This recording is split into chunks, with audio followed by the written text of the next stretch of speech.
Within the dying planet Hoxxes IV, an abundance of valuable rocks and stone demand to be mined. No one is better equipped to recover these minerals than the irresponsibly managed employees of the Rock Galactic Mining Corporation. This series will provide new employees with essential knowledge to better survive the planet's unique and hazardous biomes, completing mission objectives with their lives intact. Welcome to A Dwarves Guide to Rock Galactic, Part 1, Azure Weald.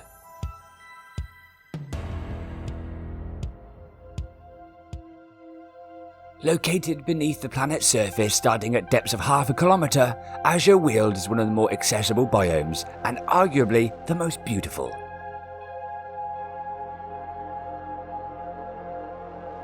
Extensive caverns carved out over millennia by rushing water are now filled with a vibrant, bioluminescent ecosystem of unique plants and animals.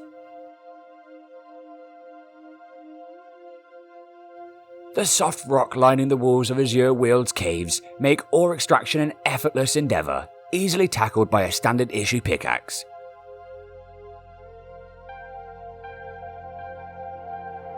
As well as an abundance of gold and nitra, dwarves will find that this biome contains large veins of copper, a precious material useful for crafting equipment.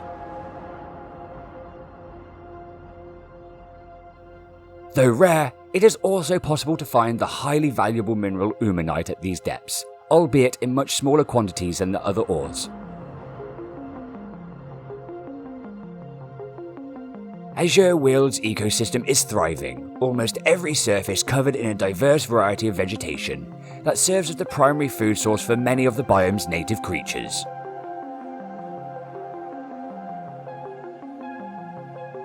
Auripricots, bloopy fruits and pulsar stick pods are easily identified, as each variety will splatter when disturbed by a dwarf. These plants are a popular choice amongst the animals, their fragile shells allowing easy access to the nutritious nectar inside.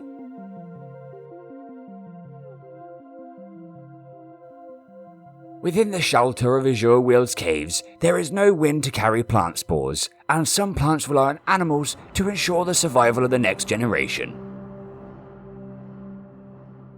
The gherkin shuck emits a bright bioluminescence to entice creatures towards them, releasing clouds of pollen as the animals draw near.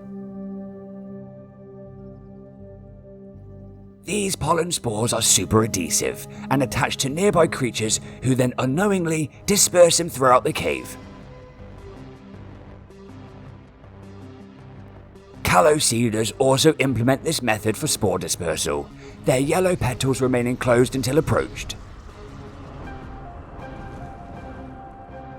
A close relative of this plant, the umbra cedar, has found a technique that doesn't rely on animal interaction.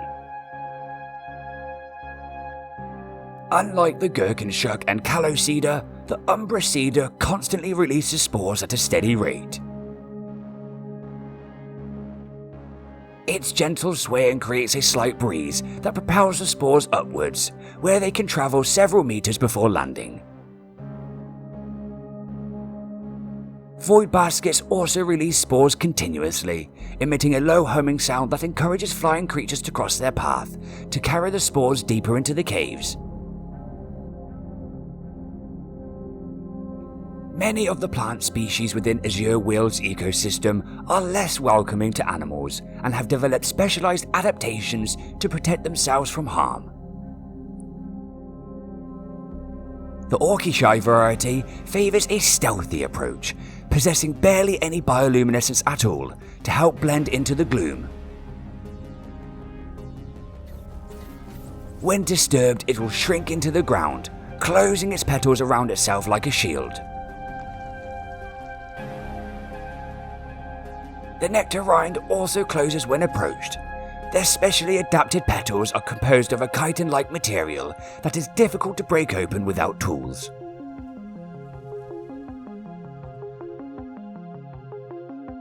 Azure Weald is also home to a unique plant species known as a combat charm. This plant can be broken open with a pickaxe or weapon to release the comber bud cocooned inside. Comber buds can be kicked to distract hostile wildlife or at misbehaving teammates.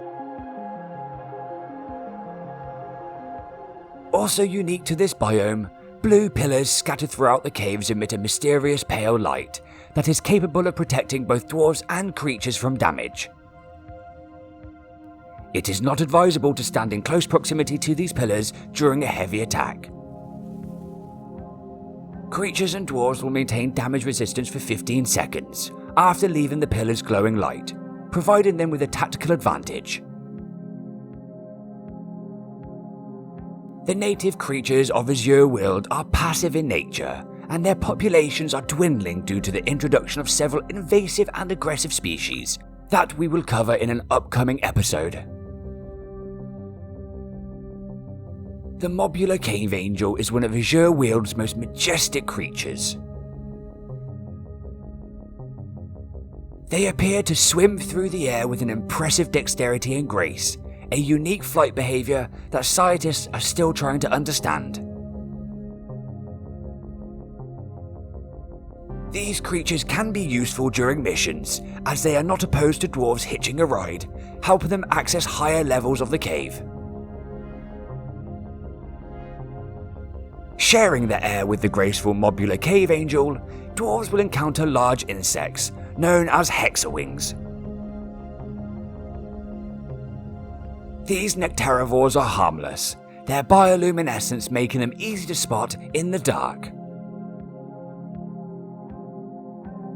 Dwarves are asked to avoid damaging both hexawings and Mobular Cave Angels during missions, to help conserve what is left of their dwindling populations. Azure Weald is a relatively safe biome, the only real danger coming from the recent influx of invasive species. Located just over 100 meters above these glittering caves, a completely different environment awaits.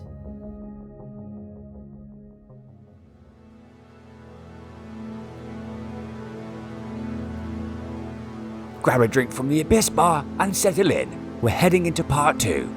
Sandblasted Corridors. This biome is found at relatively shallow depths, starting at 0.4 kilometers beneath the planet's crust. Some of its smaller tunnels lead directly to Hoxxes IV's surface, sending torrents of strong wind and sand into the caves. These wind tunnels can be fatal to unsuspecting dwarves, as they can launch them great distances, often off the edge of a steep drop. Severe sandstorms have shaped the soft rock over millennia, resulting in large open caverns and crumbling ledges.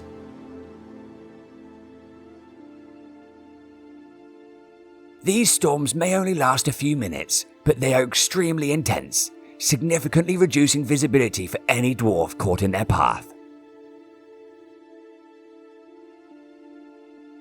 Compared to the dense ecosystem of Azure Weald, the Sandblasted Corridors are fairly vacant, supporting only one species of flora.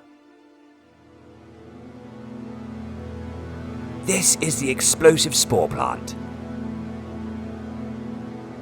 As the name suggests, this plant is extremely hazardous, its outer shell containing a highly explosive spore that detonates on impact. These spores can be useful when fighting creatures, as their explosions are quite damaging.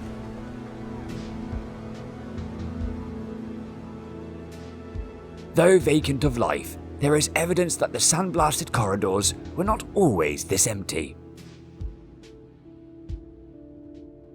Large xenoform fossils and ancient rock-encased trees can be found littered throughout the cave, the only remaining evidence of a once thriving ecosystem.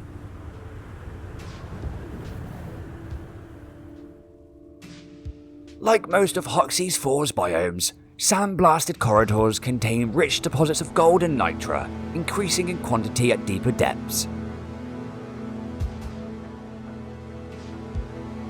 The chalky walls also encase an abundance of enor pearls, indicated by smaller pearls scattered on the surface of the surrounding rock. Less common, stalagmites of the mineral magnite can be found within these caves, though it is a much rarer sight.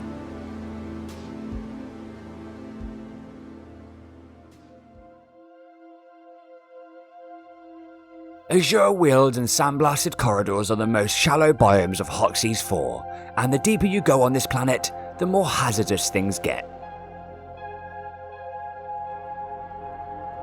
Every biome is completely different, presenting new challenges for employees to overcome, to be successful in their missions. Join us next episode as we go deeper beneath the planet's surface, uncovering the wildlife that inhabit the fungus bogs and hollow bow regions of Hoxxes IV. Thank you for watching, and as always, have fun, stay safe, and leave no dwarf behind.